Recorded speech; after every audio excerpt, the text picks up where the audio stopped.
Entonces se le escribe. Lo que a mí me interesa es que ustedes entiendan el mecanismo que opera en la transformación de células normales orgánicas.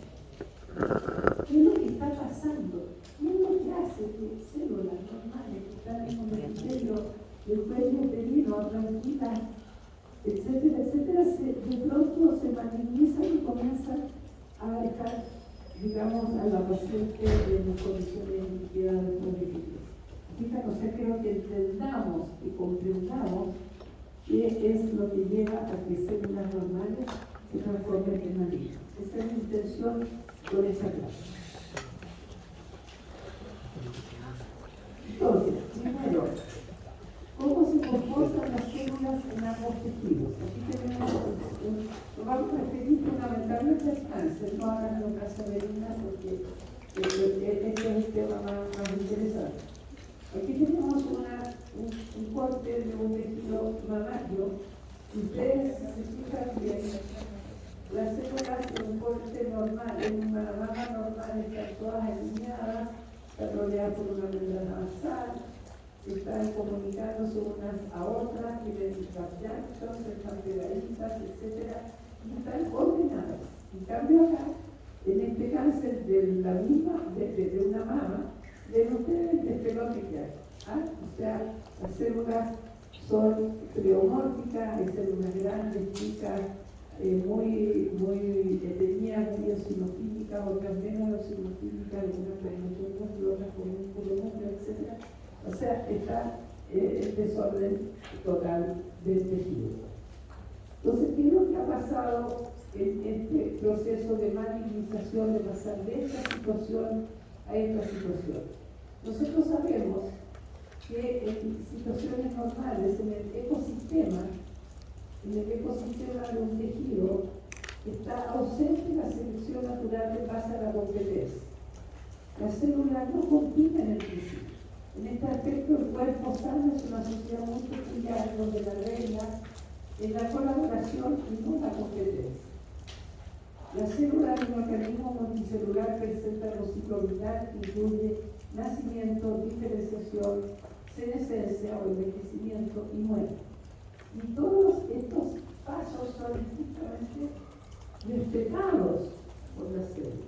O sea, hay un respeto y una colaboración de las unas con las otras. Entonces, proliferación, diferenciación, muerte, localización, modificaciones territoriales y expresión de tamaño de las poblaciones se logran a través de un proceso, a través de comunicaciones autoginas de las células a sí mismas, a las células vecinas o a células lejanas. Esto entonces mantiene una armonía en los tejidos que permiten que todo funcione bien. ¿Qué es lo que hace la transformación maligna? Lo que hace cuando las células se transforman es que se rompen estos esquemas, ya que las células compiten con las células normales. Compiten por territorio, compiten por nutrientes, y al competir destruyen, porque ellas quieren ganar. Para lograrlo, entonces, no obedece las señales del organismo o bien genera señales propias, poniendo a las células normales a su disposición. Entonces, si uno analiza desde el punto de vista biológico a las células de una neoplasia maligna, puede ver que lo que prima es la mutación, la competencia y la selección natural. Estos son los ingredientes básicos del cáncer. Es una enfermedad en la cual las células individuales mutadas comienzan a prosperar a expensas de sus vecinas normales, a expensas y destruyendo. Ahora, finalmente destruyen la sociedad celular completa y mueren junto al resto que la originó. Y de hecho, si ustedes toman células cancerosas y las cultivan in vitro con condiciones de aireación, con condiciones de nutrición adecuadas, esas células son inmortales. O sea, el cáncer se muere porque el huésped se muere. Pero si uno lo mantiene, y de hecho existen líneas celulares de cánceres muy antiguos, por ejemplo, la línea celular HeLa, HeLa, que se usa para la investigación en la biología, son células que pertenecieron a una paciente que murió como en el año 48 y todavía se mantienen vivos. O sea, estas células mueren porque muere el hueso. ¿Qué mecanismos involucra el proceso de magnetización? En primer lugar, una alteración genética en una célula de protección tejido. El cáncer es de origen monoclonal, que se origina en una célula. Después hay entonces una alteración genética en una célula. Después se agregan nuevas alteraciones genéticas en los hijos de esta célula mutada, constituyendo una población heterogénea en lo genotípico, en lo genético y en lo fenotípico. En tercer lugar, se obtiene la autonomía proliferativa de estas células, además del comportamiento invasivo y destructivo de los tejidos que las albergan, a medida que avanza el proceso. Entonces, si nosotros miramos un cáncer real acá, como este que tiene este señor en el labio, podemos decir que aquí coexisten células con mutaciones genéticas que se van sumando y que pueden ser diversas. O sea, es una población heterogénea. En cambio, las células normales son una población homogénea en lo genético.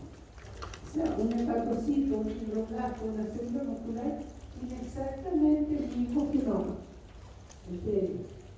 La célula cancerosa cambió su genoma y cambió su fenotipo. Por lo tanto, en un individuo que padece una neoplasia convive una población genéticamente heterogénea y distinta a la población de células del individuo que son genéticamente homogéneas. Y esta población es autónoma y tiene ventaja selectiva para incluir células. ¿Se entiende ese concepto? ¿Alguna duda? ¿Cómo surge esta población de células cancerosas? El cáncer surge a raíz de reiterativos procesos de expansión clonal, diversificación genética y selección clonal dentro de ecosistemas tisulares. Fijémonos de este modo, que no lo copié de el arte, solo tiene un libro de medicina interna muy bueno, entonces ustedes lo conocen. Nosotros tenemos aquí una célula normal, el proteína. Esta célula, sufre una mutación, la vamos a llamar T1. De esta célula T1 hay una que sufre una segunda mutación que vamos a llamar T2 y su otra hija muere. Estas células T2 originan a una célula T3 y muere. Esta célula T2 origina una célula T4 que sobrevive y genera un clon T4. Y así sucesivamente, un clon T5, T6, etc.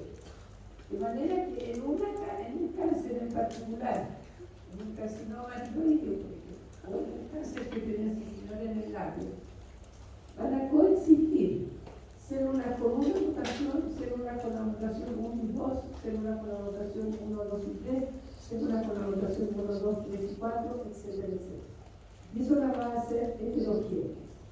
Va a ser que la población de ese cáncer es una población heterogénea. Por lo tanto, el comportamiento de esas células también va a ser heterogéneo. Va a haber células que proliferan rápido, células que proliferan lento, células que invaden mucho, células que no invaden mucho, etcétera, etcétera. O sea, va a haber diversidad. Pero, ¿y entre esa diversidad igual compiten o solo compiten contra las células que son sanas? Compiten fundamentalmente con las células sanas. Pero también hay muerte celular en las células cancerosas, pero por motivos de hipoxia o motivos del medio ambiente sobre ella, no porque ella muera por muerte celular programada, por otros. Entonces, ¿qué tipo de alteraciones genéticas tenemos? Tenemos alteraciones cromosómicas puntuales en algunos cánceres, como la malformaciones como el cáncer pulmonar. Fíjense ustedes que en cada flechita hay una lesión genética en la célula del cual se sacó este cromosoma. Por lo tanto, los tipos de alteraciones genéticas que pueden conducir a la malignización son de diverso tipo.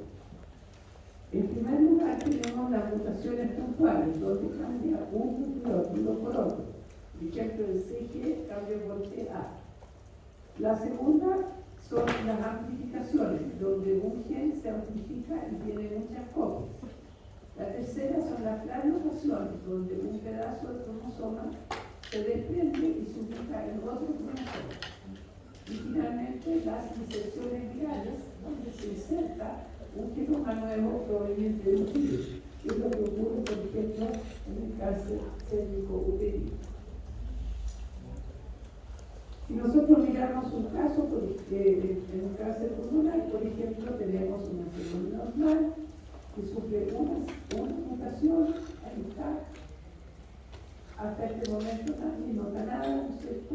Después de 30 veces que se duplica esta célula, tenemos un grado con 10 elevado a 9 células, que es lo más chico que puede ser detectable por radiografías, y ya hay una metástasis microscópica. Después de 10 doblajes más, tenemos un kilo de células y el paciente ya no es compatible con la vida del paciente y tenemos metástasis.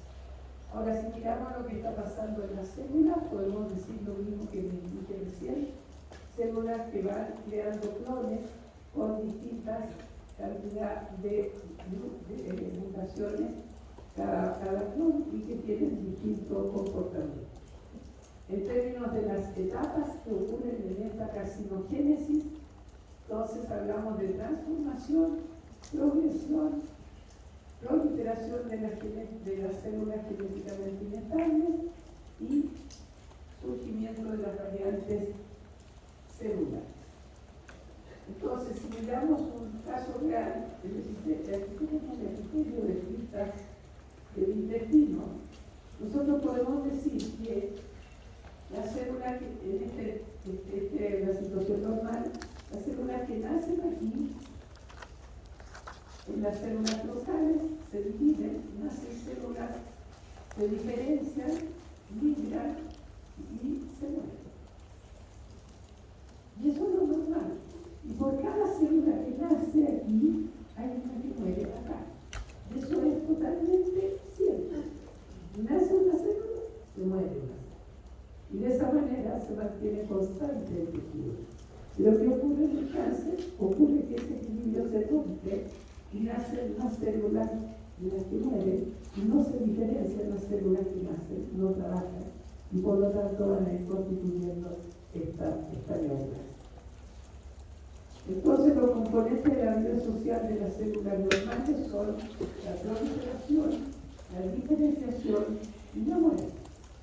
Y estos tres fenómenos biológicos tienen que ocurrir de forma colaborativa, de manera que una célula nace, recibe una señal que le dice que se diferencia, trabaja un tiempo, recibe otra señal que le dice que se muera y se muere por apoptosis.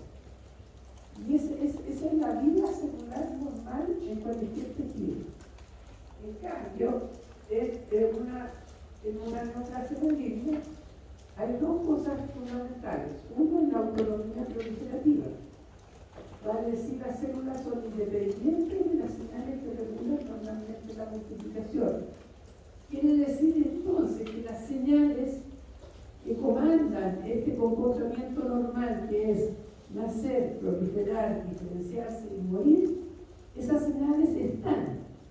Pero lo que no está es la obediencia de esas células neoplásicas a esas señales. O sea, la célula neoplásica es desobediente, recibe la señal y no está ni ahí con la señal. Y prolifera cuando quiere, cómo quiere y dónde quiere. El otro aspecto que tenemos es el crecimiento destructivo e invasivo. Y eso lo hacen con los mecanismos que ya les nombré, de secreción de proteasas, de movilización, etcétera, etcétera. Entonces, hay varias etapas en el desarrollo del cáncer: iniciación, promoción y progresión. La iniciación, un carcinógeno interactúa y daña el ADN. La promoción estimula la proliferación de esa célula mutada, de esa célula inicial.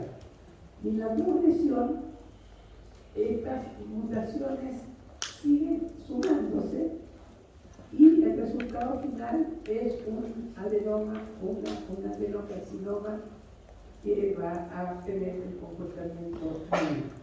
Y todo este proceso puede tomar muchos años. Ahora, ¿cuántos son los genes?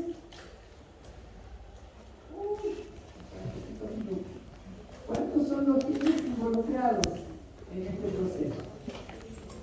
En este momento se define que de los 23 a 30, de 25 a 30 mil genes, más o menos 384 están involucrados en el cáncer. O sea, el 10% de los genomas tiene alguna participación en este comportamiento maligno. Esto no lo voy a saltar porque es mucho detalle. ¿Qué tipo de genes se activan en el camino del cáncer? Lo que llamamos protoncogenes y lo que llamamos genes supresores. Los protoncogenes son genes que codifican productos que regulan el ciclo proliferativo. O sea, son los que dan las señales y comandan que la célula pase de la mitosis a G1, de G1 a S, de S a G2, de G2 a mitosis. Ese tránsito está comandado por los genes que se llaman protoncogenes. Y la diferenciación, la salida de las células del ciclo proliferativo, cuando la célula decide empezar a trabajar, empezar a diferenciarse y hacer algo útil en la vida, esos genes se llaman genes supresores, ¿ya? Que llevan a la célula a la diferenciación o a la muerte. Una célula deja de proliferar, trabaja y se muere. Los genes que no son responsables de que el ciclo proliferativo se detenga para que la célula pueda salir a trabajar y morirse, esos se llaman genes supresores. De aquí los tienen ustedes, algunos de ellos. Sonar, ¿ya? Esto se lo tienen que saber todos de memoria. ¿Dónde van? ¿Qué es lo que hacen? Un chiste, ¿verdad? Lo pueden buscar en el Google. Se la veo. Ya. Entonces, aquí cada cáncer particular tiene una determinada combinación de alteraciones genéticas. O sea, el cáncer de Juan, cáncer de colon de Juan, es distinto al cáncer de colon de Pedro. ¿Por qué? Porque la secuencia de alteraciones genéticas que se produjo es distinta.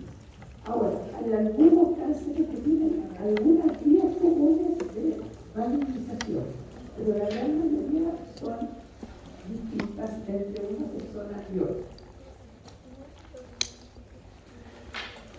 Entonces, los carcinógenos son sustancias que producen cáncer, actúan sobre los genes.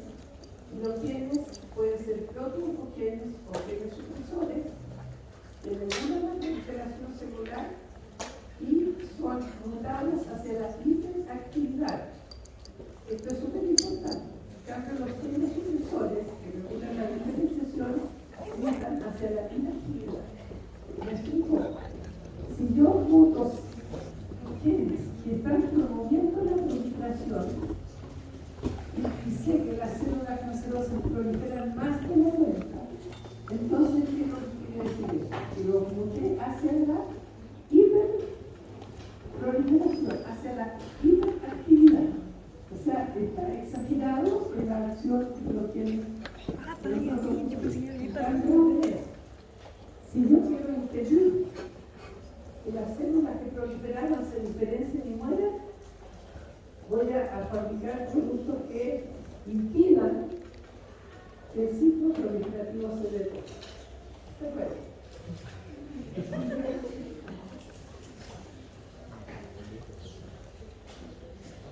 lo voy a saltar.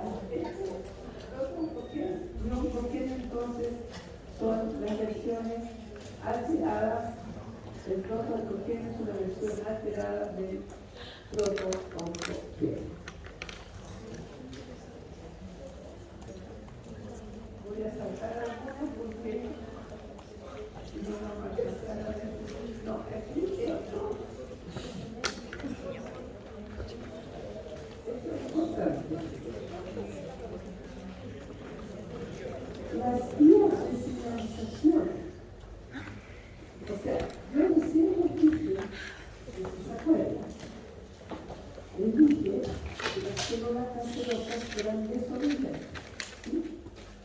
Que no obedecían las señales que le dicen a una célula: divierta, prolifere, divierta, diferenciese, váyase a la muerte. Esas señales, la célula cancerosa no están ahí con ellas. Eso se nos dice, ¿cierto? Bueno, entonces, obviamente ustedes habrán deducido que los protooncogenes y los genes supresores codifican productos que tienen que ver con la audiencia, con las señales, con la comunicación. Entonces, en este mono se muestra en rojo los productos codificados por protooncogenes, en azul los productos codificados por genes supresores y en verde por los genes preparadores del DNA y los genes que regulan la apoptosis. ¿Qué quiero mostrarles aquí con esto termino? Que lo que está fallando